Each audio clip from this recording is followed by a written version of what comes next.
जी।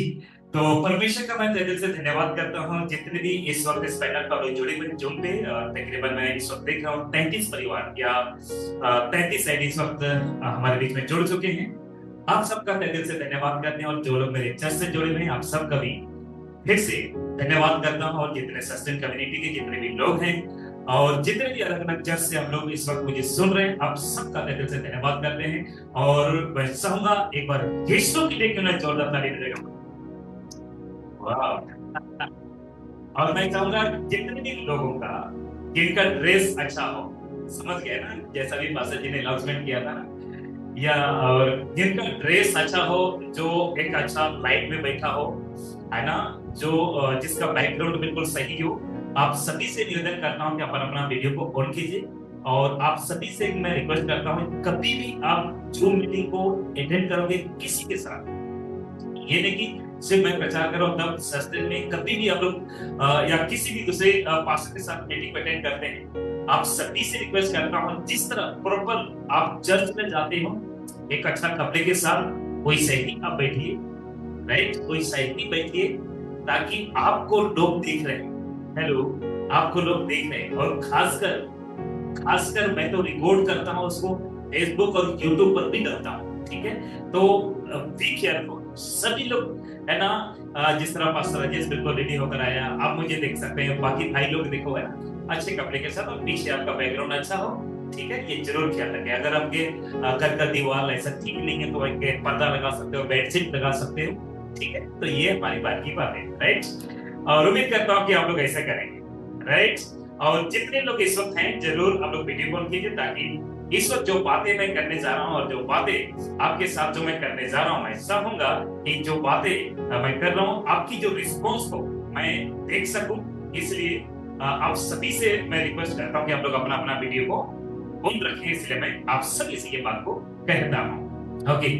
तो ज्यादा वक्त हमारे पास, आप सभी को पता है कि मेरा जो प्रचार वो लिमिट क्रॉस कर देता है है ना। और ये तो सस्टेन है, आप लोग मुझे बर्दाश्त कर लेते हो, अगर 2-3 मिनट ऊपर भी चला जाता हूँ अब रिसेट करता हूँ। तो चलिए, क्या सभी लोग रेडी हैं? एक बार ऐसा कर दिया अपने हाथ को, वाह क्या बात है। और मैं चाहूंगा कि इस वक्त अपने साथ में जो बैठे हैं ना उसको गोली मार दीजिए, ऐसे, है ना। अगर हाँ उसको गोली मारिए, जाग जाओ, बोलिए जाग जाओ जी। और मैं जानता हूँ कि अपने आपके पास में जो बैठा है उसको आपने जगा दिया है, ये उम्मीद करता हूँ। तो आइए हम डायरेक्ट स्लाइड में जाएंगे आपके साथ, ज्यादा वो वक्त को न गवा दिए। आराधना स्तुति हो चुकी है, प्रार्थना सब कुछ हो चुका है। अच्छा आराधना, अच्छा प्रसिद्ध के लिए ब्रदर का मैं दिल से धन्यवाद करता हूँ। ओके। तो मुझे लग रहा है कि आप लोग को स्लाइड दिख रहा है, राइट। लेकिन ये तो एक मिनट, ओके, सॉरी, अब जल्दी से रख लो क्योंकि मेरे पास वक्त नहीं है। इस पिक्चर को देख लीजिए, ठीक है। मेरे तो स्लाइड बहुत दूसरा खुल गया था। और एक अभी मैं बात करना, अच्छा आवाज क्लियर आ रही बस जी, एक बार ऐसा कीजिए, राइट, सॉरी, है ना। आप इसको देख लीजिएगा, शैतान का अंतिम खतरनाक खेल, क्या आप सबको दिख रहा है? या शैतान का खतरनाक, शैतान का अंतिम खतरनाक खेल। आपको पता इससे पहले भी शैतान खेल चुका है, किसके द्वारा? आप सबको पता है ना, किसके द्वारा, ये आप सबको पता है। तो आप सभी को मैं कहना चाहूंगा कि शैतान का अंतिम खतरनाक खेल क्या है, ठीक है।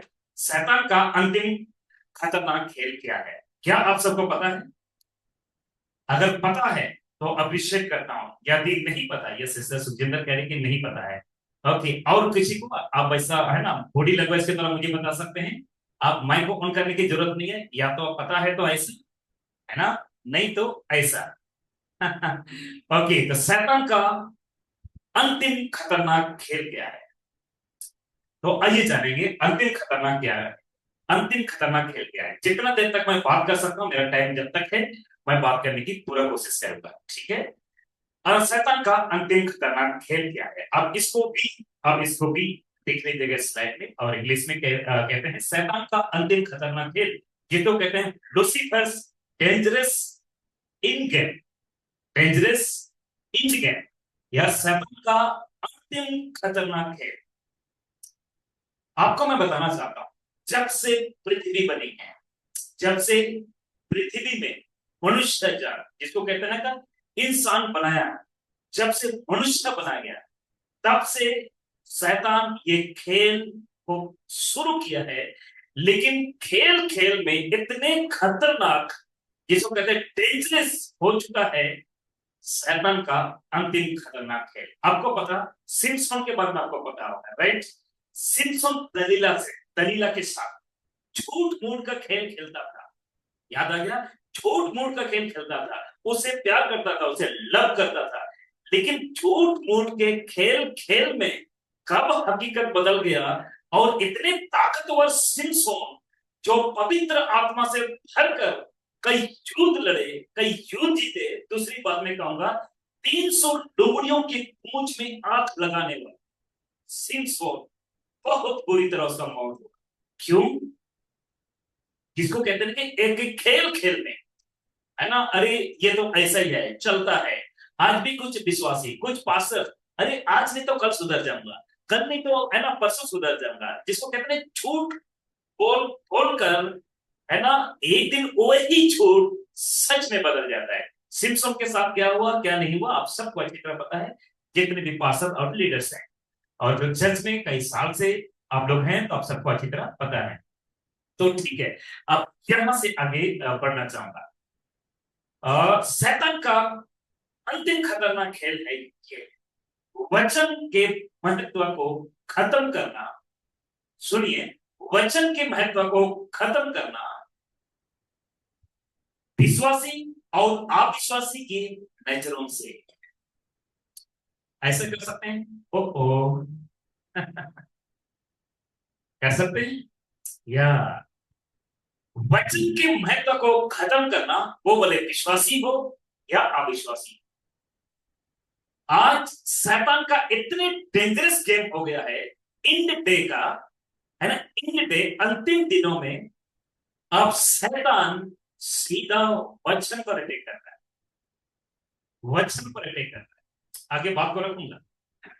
तो जरा सोचो, अगर वचन पर शैतान का नजर है, वचन के ऊपर अगर शैतान का पूरा फोकस है कि, है ना, पास्टर रोहित को कौन सा वचन आता है, वो क्या कर रहा है, पास्टर दलित को कौन सा वचन आता है, पास्टर राजेश को कौन सा वचन आता है, और जितने भी यहाँ पे आप लोग जुड़े हुए, इनको क्या कौन सा वचन आता है, जिसको कहते हैं वचन का महत्व, का मतलब है वचन को चुराने का खेल खेला जा रहा है शैतान की ओर से। एम आई राइट? क्या मैं ठीक हूं? वाह, आप लोग थंब दिखा कर जैसे सर सुखजिंदर, है ना, रिस्पॉन्स कर रही है, या ऐसा कर सकते हैं, ठीक है, जिसको कहते हैं साइन लैंग्वेज, है ना, आपको दे सकते हैं। आगे बात करूंगा बहुत से बातें, वचन का महत्व को खत्म कर, डेंजरस इंड गेम देख लीजिएगा। 21वीं सदी में शैतान के खतरनाक खेल को समझना हो, वो इस वक्त आप लोग मुझे पास्टर सुन रहे हैं, कोई बिशप, रेवरेंड, अपोस्टल, कोई भी यदि आप लोग सुन रहे हैं, आपका छोटा भाई हो सकता हूं, आपका बड़ा भाई हो सकता हूं, आपका बेटा हो सकता हूं, कुछ भी समझ लीजिए। इसके हसीयत से आपको मैं कह रहा हूं कि 21वीं सदी में जो शैतान के खतरनाक खेल को आपको समझना, शैतान के खतरनाक खेल को समझना होगा, और उनका खतरनाक जो खेल है, वो वचन के महत्व को खत्म करना, वो विश्वासी के अंदर हो या अविश्वासी के अंदर से जुड़ना हो, या विश्वासी की नजर में हो या अविश्वासी के नजर में हो, शैतान वचन के महत्व को खत्म कर।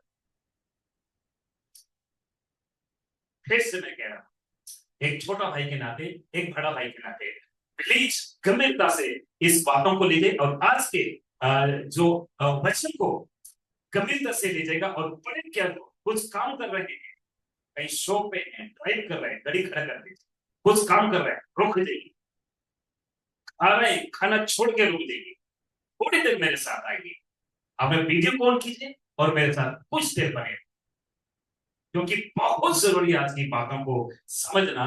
क्योंकि गेम, जो शैतान का, जो लूसीफर का जो अंतिम खतरनाक खेल को आज समझना बहुत जरूरी है। अगर आज नहीं समझा, हो सकता है वो देर हो जाएगा। और आपको पता, आज का वीडियो जब यूट्यूब और फेसबुक पर अपलोड करूंगा ना, तो कुछ लोग कहेंगे अरे सुलेमान जी, एक दिन पहले अगर ये वीडियो मेरे हाथ में लगता तो शायद ऐसा गलती ना करता। आप में से कुछ लोग का माइंड में पिक्चर बन रहा होगा, ओहो, मेरा बेटा को, मेरा पति को, मेरा पत्नी को, मेरे चर्च के पास्टर को अगर आज का मीटिंग अटेंड करता, या आज अगर मैं मिस ना करता, या आज के मीटिंग में अगर वो अटेंड करता, जो भी आपकी है ना, तो आप सोच रहे होंगे कि शायद वो कुछ ना कुछ समझ जाता। कितने लोग समझ रहे हैं मेरी बात को? आप देखिए, इफिसियों की किताब 5 का 15 कहता है, इसलिए ध्यान से देखो कि कैसे चाल चलते हैं, निर्बुद्धियों की नहीं, पर बुद्धिमानी की नहीं चल, निर्बुद्धियों के नहीं, पर बुद्धिमानी के नहीं चल। और आपको पता, हम मसीह में हैं और बुद्धिमान हैं, हम मसीह में हैं, हम समझदार हैं, राइट। हम सोच सकते हैं, समझ सकते हैं, क्योंकि आपके अंदर जो होली स्पिरिट दिया गया है, आपके अंदर जो पवित्र आत्मा दिया गया है, वो परमेश्वर का हिस्सा है, जिसको कहते हैं ट्रिनिटी में आता है, जिसको कहते हैं त्रिएकता में एक आता है, जिसको मैं कहता हूं परमेश्वर, परमेश्वर, पुत्र परमेश्वर और पवित्र परमेश्वर। सही कह रहा हूं? वो आत्मा रहता है जो आपको गाइड करता है, वो आत्मा रहता है आपके अंदर, जो आप पाप करते हो, बुराई करते हो, तो आपको याद रखता है। सही कह रहा हूं? आपको पाप काम करने से आपको रोकता है।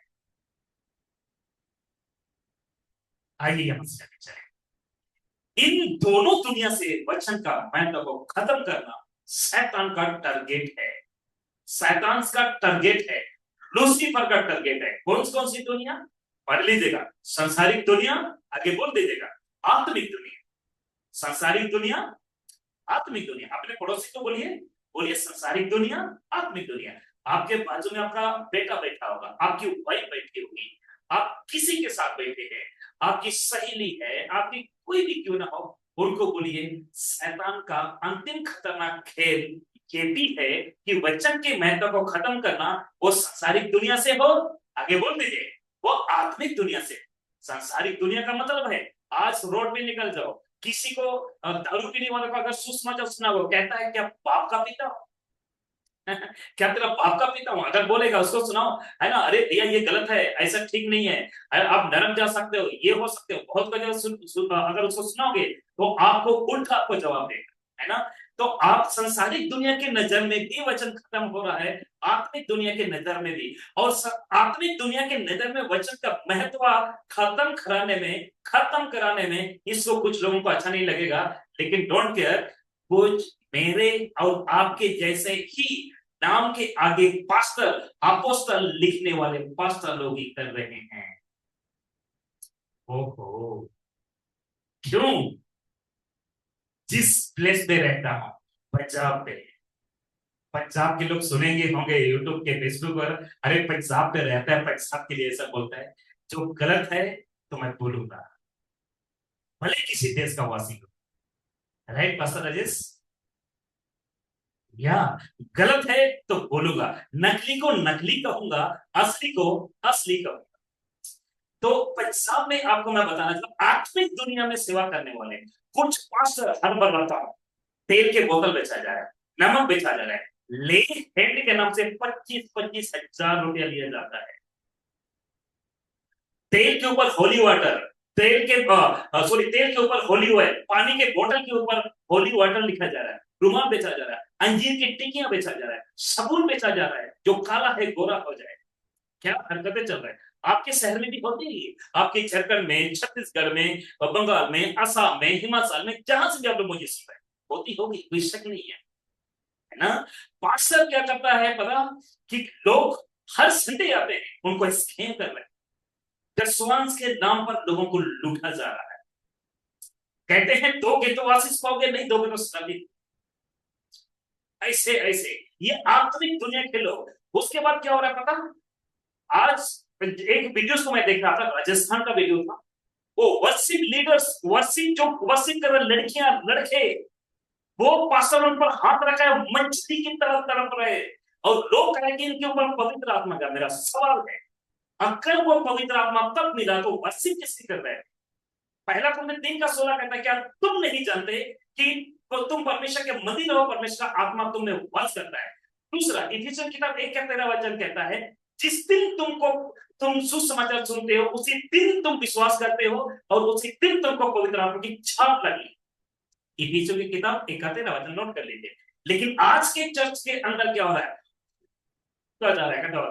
Fire fire. मैं एक सवाल पूछ रहा था उस पास्टर और सपोस्टर से, क्या भूखने से पवित्र आत्मा उतरेगा? यीशु ने एक बार किया, हम तो यीशु तो नहीं है ना। और क्या, एक सवाल पूछना चाहता हूं जितने भी चर्च के respect pastors, leaders, church members है, क्या क्या पवित्र आत्मा उतरता है, चढ़ता है, इसको कहते हैं? क्या आपको नहीं लगता?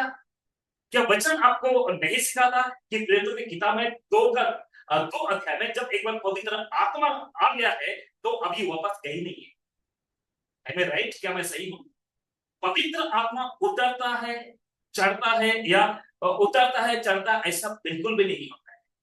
वो सहायक आपके और मेरे लिए दे दिया गया है, ठीक है? और उन जैसे लोगों को न्यूज के ऊपर लोग आते हैं, और आपको पता है आज मसीहत को लोग धर्म परिवर्तन में बदल दिया। मसीहत को लोग आज भरमाने वाले लोगों में बदल दिया। मसीहत को आज लोगों को, पास्टरों को, छत्तीसगढ़ में, उड़ीसा में कई जगह होते हैं, आपको पता है ना, ये धर्म बदल रहा था, ये कर रहा था। क्यों? कुछ गिने चुने पास्टरों की वजह से। क्यों? उनकी सेवाएं बाबाओं की जैसा हरकतें हो रहा है। जो बाबा पहले करते थे ना, है ना, बागेश्वर धाम में जो हो रहा है आपको पता है ना, वही आज कलीसिया के अंदर हो रहा है। आज उनकी गाड़ियों की नंबर बताया जा रहा, तुम्हारा गाड़ी का नंबर ये है, तुम्हारा डेट ऑफ बर्थ ये, क्या फायदा उसको, जो कलीसिया में इन चीजों को बताने के लिए। इसलिए आप सभी को मैं कहना चाहता हूं कि आत्मिक दुनिया में भी आपके और मेरे जैसा पास्टर अगर मैं गलत हूं तो आप मेरा साथ मत दीजिएगा, अगर मैं सही हूं तो साथ दीजिएगा। तो लोग बिगड़ रहे हैं, संसारिक दुनिया, आत्मिक आत्मिक दुनिया में, और संसारिक दुनिया में बिगड़ना तो पड़े हैं, वो पड़े हैं, इसको देखिए। इन दोनों दुनिया को डरा कर रखना, संसारिक दुनिया, आत्मिक दुनिया को, शैतान का काम है। आत्मिक दुनिया में डरा कर कैसा कर रहे हैं? सुनिए, जब तक पास्टर के हाथ से प्रार्थना नहीं कराओगे चंगाई नहीं होगी। ये है आत्मिक दुनिया के पास्टर लोग डराने वाला। क्या मैं सही हूं? जहां पे मेरे पास कई लोग आते हैं, मैं विजिट करता हूँ, कई जगह मैं जाता हूँ, महीने में पता नहीं कितने जगह हम लोग ट्रैवल करते हैं, लोगों के पास जाते हैं, लोगों की है ना बातों को सुनते हैं, तो मुझे सुनकर मुझे यकीन भी नहीं होता है यार पास्टर लोग भी ऐसा होते हैं क्या। लेकिन जब उनसे बात करता हूं तो हकीकत ऐसा ही होता है, लोगों को स्कैम किया जाता है। आत्मिक दुनिया में लोग बिल्कुल दसवांश का डर दिखाते हैं। आत्मिक दुनिया को लोग आज, जो अन्य भाषा है ही नहीं है, जिसको कहते हैं रवा रवा सबस, उसका डर दिखाते हैं। जब तक तुमको अन्य भाषा का वरदान नहीं मिलेगा, तुमको पवित्र आत्मा नहीं मिलेगा। जितने पास्टर्स, लीडर, अपोस्टल, सबसे पूछना चाहता हूं, कहां लिखा है कि अन्य भाषा बोलने वालों के पास ही पवित्र आत्मा है? और कुछ चर्च के अटेंडर्स, या चर्च के कुछ अटेंडर्स, इसलिए कह रहा हूं, बाइबल को ना पढ़ने वालों को चर्च अटेंडर्स कह रहा हूं, उनको सिर्फ चर्च तक सीमित है। चर्च में आएंगे, गीत भजन गाएंगे, एक दो गीत गाएंगे, नाचेंगे, ताली बजाएंगे, घर में चले जाएंगे, फिर दारू पिएंगे, फिर नशा करेंगे, फिर फिल्म देखेंगे, फिर उल्टी सीधी हरकतें। पहले क्या करती है, चर्च में आती है, बैठती है, और चर्च के बाहर निकलती है, पड़ोस जो ऐसी है, मेरी सास ऐसा है, मेरे बहू ऐसी है, जिसको कहते हैं चुगली। जिंदगी भर तक वो करते रहते हैं, जिसको मैंने नाम दिया है संडे, संडे वाला मसीह, इतवारी मसीह, ये सही रहेगा, इतवारी मसीह, है ना। और दूसरी बात में जिसको कहते हैं चर्च अटेंडर, है ना, चर्च अटेंडर। अब इसको, एक विश्वासी उद्धार के बाद दो हो जाते हैं, एक विश्वासी उद्धार पाने के बाद दो हो जाता है। जल्दी से समाप्त करूंगा। पहला शरीर, दूसरा आत्मिक। उद्धार पाने के बाद एक व्यक्ति कितना हो जाता है? फिनिश, रेज योर हैंड, दो हो जाता है। ऐसा कर सकता है, जैसा मैं दिखा रहा हूं, दो हो जाता है, या दो हो जाता है। बोलिए, पहला शारीरिक, दूसरा आत्मिक। पहला शारीरिक और दूसरा आत्मिक। देखिए, एक व्यक्ति इन दोनों में किस पर ज्यादा फोकस और किसको ज्यादा टाइम देता है? ज्यादा आप शरीर को ज्यादा टाइम देते हो, या आत्मा को टाइम देते हैं? दोबारा पीछे जाता हूं, आप शरीर को आप ज्यादा क्या बोलते हैं देते हो कि आत्मा को आप ज्यादा वक्त देते हैं? इसको आपको समझना हो। दोनों एक साथ रहते हैं, एक साथ रहकर भी एक दूसरे के विरोधी हैं, और दोनों की आपस में कभी नहीं जमेंगी। आप पूछेंगे कहां लिखा है, तो यहां लिखा है, क्योंकि शरीर आत्मा के विरोध में और आत्मा शरीर के विरोध में लड़ करती है, और ये एक दूसरे के विरोधी हैं, इसलिए कि जो तुम करना चाहते हो वह ना करने पाओ। ये आप लोगों ने देख लिया। बस समाप्ति पारा इब्रानी पारा का नाम कहता है, और वह बड़ा अजगर अर्थात वही पुराना सा जो इब्लीस और शैतान कहलाता है, और सारे संसार का भरमाने वाला, और पृथ्वी पर गिरा दिया गया, और उसके दूत उसके साथ गिरा दिए गए। शैतान क्या है? भरमाने वाला। शैतान क्या है? भरमाने वाला। आप शरीर को ज्यादा समय देते हैं कि आत्मा को ज्यादा समय देते हैं? देख लीजिएगा, और बड़ा अजगर अर्थात वही पुराना सा जो इब्लीस और शैतान कहलाता है, सारे संसार का परमाने वाला, सारे संसार का परमाने वाला, इनको भी नहीं छोड़ा। इन दोनों को फंसाने में सफलता हुआ। क्या स्थिति दिख रहे हैं? लूसीफर आदम और हवा को फंसाने में सफल पूर्वक हासिल किया, जिसको कहेंगे उसने गोल्ड मेडल जीता। शैतान ने इसको सफल करने के लिए इसने ओके इसने दूसरे आदम को भी यानी यीशु को वचन में फंसाने की कोशिश की। यानी यीशु के अंदर से भी वचन का महत्व को खत्म करना चाहता था, लेकिन उस शैतान को इतना नहीं पता था कि यीशु ही वचन है और वही परमेश्वर है, और अगर यीशु को खत्म करना है तो पूरा बॉडी को खत्म करना पड़ेगा। इसलिए उसको खत्म करने की कोशिश किया, लेकिन यीशु ने वचन कहे कहकर शैतान को भगा दिया। ये आपको पता है। देखिए यीशु ने क्या कहा था मत्ती 4:4, उसने उत्तर दिया कि लिखा है कि मनुष्य केवल रोटी से नहीं, आगे बोल दीजिए, परंतु हर एक वचन से जो परमेश्वर के मुख से निकलता है जीवित रहेगा। पहला पत्र से कहता है क्योंकि तुमने नासवान नहीं पर अविनाशी बीज से परमेश्वर के जीवित और सदा ठहरने वाले वचन के द्वारा नया जन्म पाया है। बस मतलब क्या कभी सोचा है आप कि पवित्र आत्मा का पहला जज कैसा था और कितने लोगों का था? और वो था 3,000 लोगों। और 3,000 लोगों ने शरीर पर ज्यादा फोकस नहीं किया, शरीर पर ज्यादा फोकस नहीं किया, उन्होंने आत्मा पर ज्यादा उन्होंने फोकस किया, और 3,000 लोगों को जीत लिया। एक अच्छी खड़ी बजाकर प्रभु को धन्यवाद दीजिए, और समय देने के लिए बस थैंक यू। प्रभु आप सबको बहुत आशीष दे। God bless you all. Thank you sir. Thank you बहुत बहुत बहुत धन्यवाद सर। बहुत ही अच्छा और जीवित वचन आज आपने हम लोगों के बीच में रखा, और बहुत सारी भेद भरी बातें जो हम लोगों ने आज सीखा। मुझे विश्वास है कि जितने भी लोग आज इस मंच पे जुड़े हैं, 38 लोग हैं, और सब कोई आशीषित हो पाए हैं। अगर आप लोग आशीषित हो पाए हैं तो अपने हाथों को उठा करके बता सकते हैं कि आज के वचन से हम लोग आशीषित हो पाए हैं। तो थैंक यू। परमेश्वर आप सभी को ब्लेस करे, सभी को अच्छा बुद्धि दे, अच्छा ज्ञान दे, और इसी तरह का नया नया चीज हम लोग जो नहीं जानते हैं या नहीं समझ पाते हैं वो सारा चीज हम लोग समझ सके। और हमारे आदरणीय सुलेमान हजदा सर से निवेदन है कि इसी तरह से सर आप बीच बीच में आए और परमेश्वर के वचन से हमें सिखाते रहें। सो थैंक यू, बहुत बहुत धन्यवाद। आइए सर।